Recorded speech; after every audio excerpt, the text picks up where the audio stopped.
Komando Pusat Angkatan Bersenjata Amerika merilis video yang diklaim serangan terhadap aset Angkatan Laut Iran. Serangan ini diklaim bagian operasi militer Epic Fury yang sedang berlangsung. Namun lokasi serangan tidak diungkapkan. Presiden Amerika Serikat Donald Trump mengatakan lebih dari 50 kapal perang Iran telah dihancurkan. Sambil berkelakar, Trump mengaku seru menenggelamkan kapal-kapal perang Iran. Setidaknya 80 orang tewas setelah kapal selam AS menabrak satu kapal perang Iran di Samudra Hindia pekan lalu. Together with our Israeli partners, we're crushing the enemy in an overwhelming display of technical skill and military force. Iran's drone and missile capability is being utterly demolished. The Navy is gone. It's all lying at the bottom of the ocean. And I said, why didn't we just capture the ship? We could have used it. Why did we sink them? They said, it's more fun to sink them. I said, they like sinking them better. They say it's safer to sink them. I guess it's probably true. Meningkatnya intensitas perang membuat Iran menebar ancaman.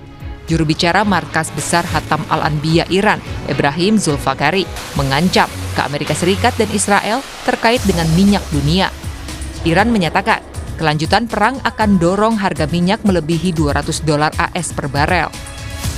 که نخواهید توانست قیمت نفت و انرژی را با تنفس مصنوعی پایین بیاورید که با گسترش جنگ در منطقه اعلام کردیم منتظر بشکه‌ای $200 باشید چون قیمت نفت تابع امنیت در منطقه است که منشأ ناامنی شما هستید. Garda Revolusi Iran juga larang ekspor minyak dari kawasan Timur Tengah ke negara-negara mitra Amerika Serikat dan Israel selama konflik berlangsung. Sejak serangan terjadi pada 28 Februari, lalu lintas pelayaran di Selat Hormuz juga terganggu. Padahal Selat Hormuz adalah jalur terpenting distribusi minyak dari kawasan Teluk Persia ke berbagai negara di dunia. Dan kini, Iran mengancam akan melarang ekspor minyak.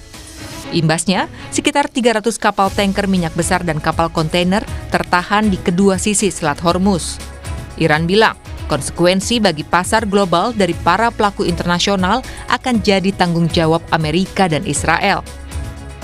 Pasar bereaksi keras setelah Amerika dan Israel melancarkan serangan terhadap target-target Iran, mendorong harga minyak mentah Brent naik sekitar 10 hingga 13% pada awal eskalasi.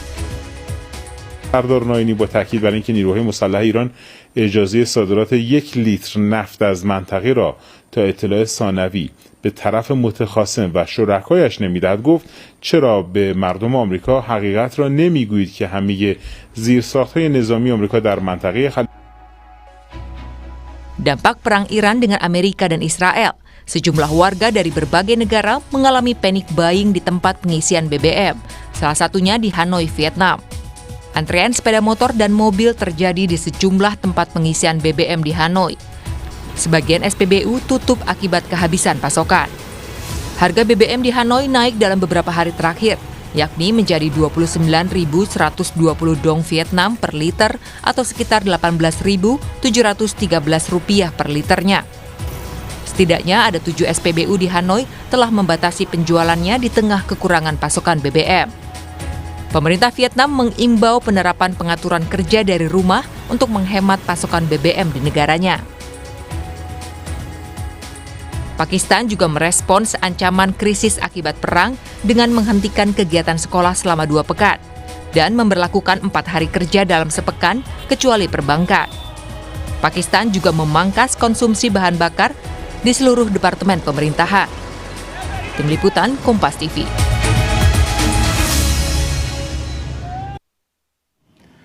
Saudara, perang antara Iran dengan Amerika Serikat dan Israel tidak hanya jadi konflik militer tapi juga mengguncang ekonomi global.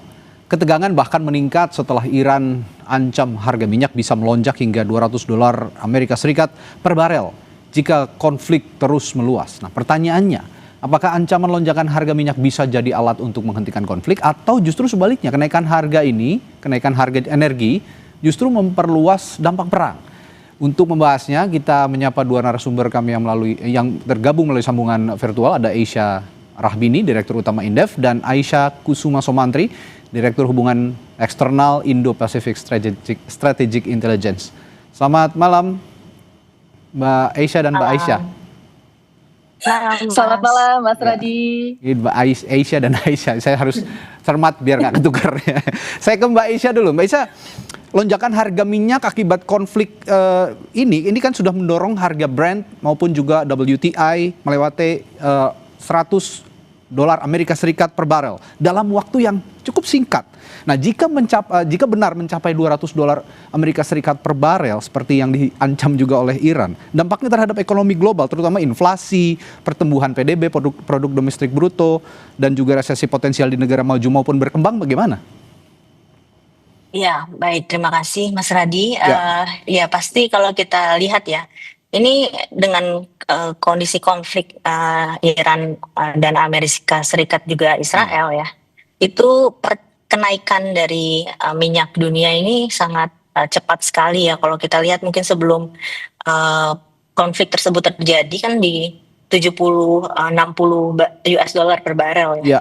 Nah sekarang sampai udah mencapai 100, kemudian sekarang hari ini turun lagi ya ke 90. Nah memang kalau kita lihat ke depan, memang satu kondisi geopolitik ini memaksa atau meningkatkan uncertainty ya, risiko terkait dengan ke depan harga minyak ini akan terus naik sampai 200 atau seperti apa gitu ya. Yang pasti hubungan antara minyak dunia, harga minyak dunia ini sudah pasti akan memberikan gejolak terhadap pertumbuhan ekonomi secara global dan juga inflasi. Jadi pasti akan ada revisi dari pertumbuhan ekonomi secara global, yang mana akan ada terjadi pelambatan ya. Dari mana jalurnya? Dari inflasi juga gitu ya. Inflasi ketika kita tahu semua di Amerika Serikat pun juga harga minyak ya udah naik ya, minyak BBM-nya sudah naik sekitar 25%. Di euro juga naik 15%. Kita pun juga walaupun kita disubsidi ya, kemarin juga Pertamax sudah naik. Nah ini ketersediaan dan kelangkaan inilah yang mendorong inflasi naik ya. Apalagi energi salah satunya ini kita sangat bergantung terhadap minyak bumi ya, bahan fossil fuel ini. Ya itu menjadi meningkatkan biaya dari bisnis ya, sektor real, dan itu pasti juga mendorong inflasi. Jadi ke depan udah pasti ya, kita juga udah lihat sejarahnya di belakang ketika ada gejolak nilai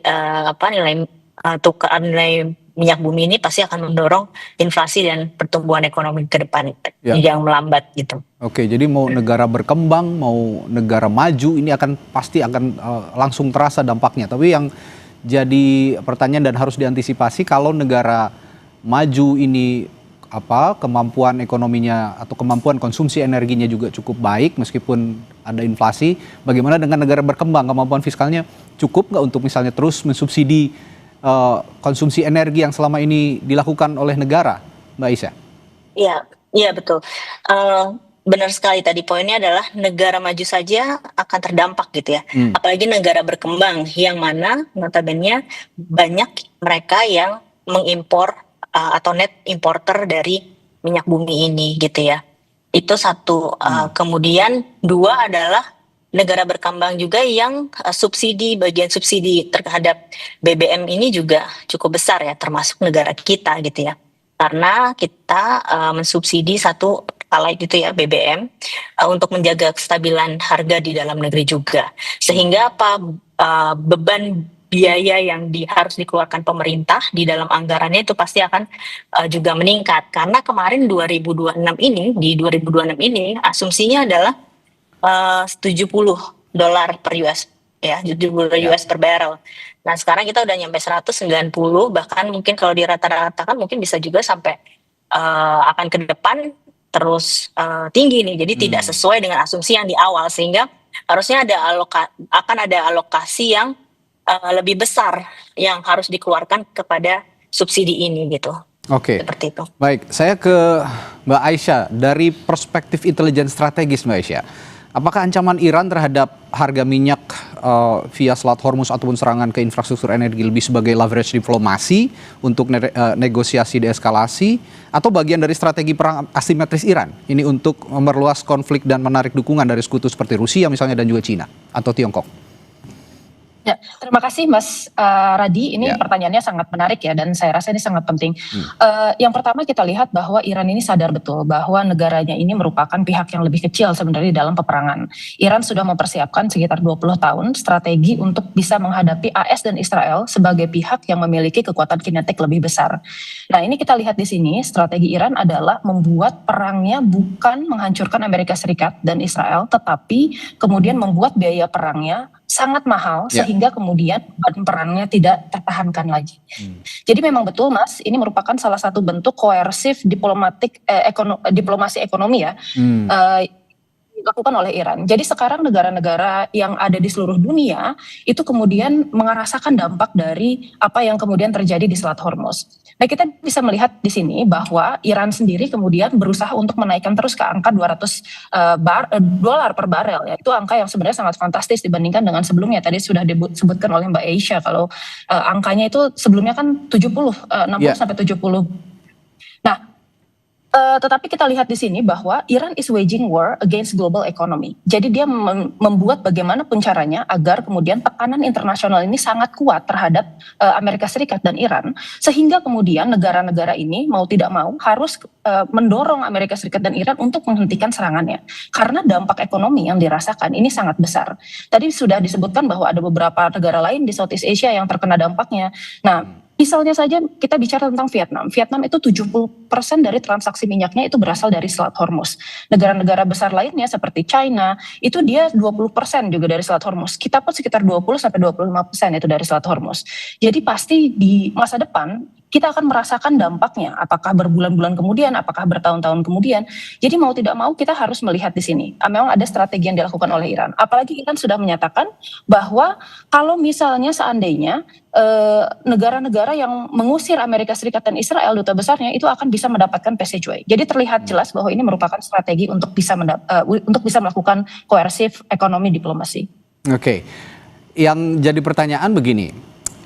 Jika memang ada diplomasi ekonomi dengan caranya Iran seperti saat ini ya, dengan menutup Selat Hormuz dan akhirnya menyebabkan konsumsi energi global terhambat dan akhirnya melonjak tinggi harganya, ini akan mungkin didengarkan oleh presiden jika presiden Amerika Serikatnya bukan Donald Trump. Yang jadi masalah ini adalah Donald Trump. Donald Trump ini modal nekat. Kadang masuk telinga kiri, keluar telinga kanan jika dikasih advice begitu. Nah, kira-kira kalau dengan kondisi Donald Trump seperti ini, konflik yang terus meluas dan harga minyak benar-benar mencapai level ekstrim sekarang, ini bisa nggak memaksa Amerika Serikat? Kalau Israel mungkin akan nurut ya sama Amerika Serikat. Bisa nggak memaksa AS mundur karena tekanan ekonomi domestik misalnya? Atau bahkan dari global?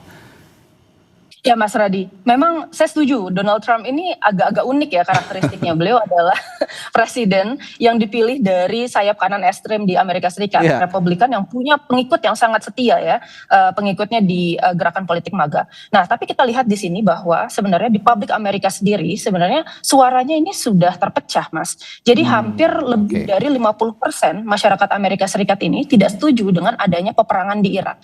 Nah, MAGA ini sampai sejauh ini masih sangat mendukung keputusan Presiden Trump karena memang banyak sekali narasi-narasi yang beredar yang diberikan oleh pemerintah Amerika Serikat bahwa Iran ini adalah imminent threat. Meskipun sekarang publik Amerika Serikat pun ini semakin cerdas bahwa mereka juga meriset ya hasil report dari IAEA, lalu kemudian mengakses kemudian situasinya bahwa perang ini sebenarnya tidak sesuai dengan survival Amerika Serikat gitu. Jadi Amerika Serikat tidak akan terdampak meskipun tidak melakukan perang ini gitu ya. Nah, kita lihat di sini sebenarnya dukungan dari MAGA ini sampai sekarang masih kencang, tetapi ketika kemudian perekonomian ini semakin sulit, Mas, apalagi kalau misalnya kita bicara harga minyak naik yang pasti berimplikasi kepada harga kebutuhan naik, saya yakin sebenarnya to some extent ini akan ada perubahan dan pergeseran suara dari dalam negara Amerika Serikat sendiri. Nah, kita lihat di sini bahwa tadi ya Mas, satu-satunya cara untuk Iran bisa memenangkan peperangan ini adalah membuat perangnya unbearable, baik itu untuk Amerika Serikat maupun untuk Israel. Dari Amerika Serikat sendiri, tekanan dalam negeri ini bukan hal yang baru dalam menghentikan peperangan. Ini pernah terjadi di perang Afghanistan, di perang Vietnam dulu di tahun 70-an, dan kita lihat bahwa semuanya gerakan masyarakat ini berhasil kemudian menghentikan tadi ya Mas, presiden yang kemudian masih bersikukuh untuk mengikuti peperangan. Jadi sebenarnya bukannya tanpa harapan, bukan tanpa harapan bahwa presiden akan merubah Ya. Betul sekali. Karena mau tidak mau kita harus akui Presiden Donald Trump ini tetap politisi dan dia mau partainya atau very least terpilih lagi di masa periode mendatang. Dan satu yang perlu diingat, Presiden Donald Trump ini bukan hanya politisi tapi pedagang, gitu ya. Ini Betul, yang penting betul. cuan buat dia gitu kayaknya. Nah, ini saya balik ke Mbak Aisyah. Dalam skenario terburuk, kita tidak ingin yang terburuk, tapi kita harus punya contingency plan tentu saja. Skenario terburuk, konflik berlarut-larut, Selat Hormuz terganggu lama, masih ditutup berbulan-bulan, bahkan mungkin bertahun-tahun.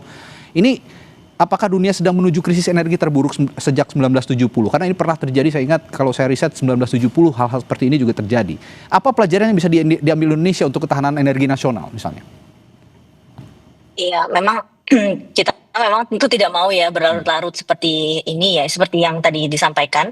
Ya.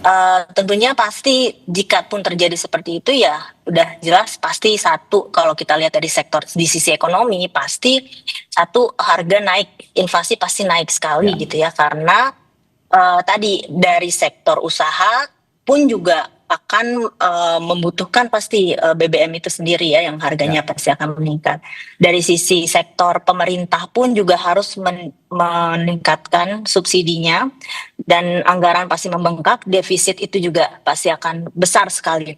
Nah, kalau kita lihat sensitivitas dari APBN 2026 ya terhadap kenaikan 1 US dollar per barrel, itu bisa belanja negara itu bisa sampai naik 10 triliun rupiah, dan itu kenaikan $1 ya. Ini kita sudah naik berapa kali lipat, berapa kali lipat kan, udah beberapa persen gitu.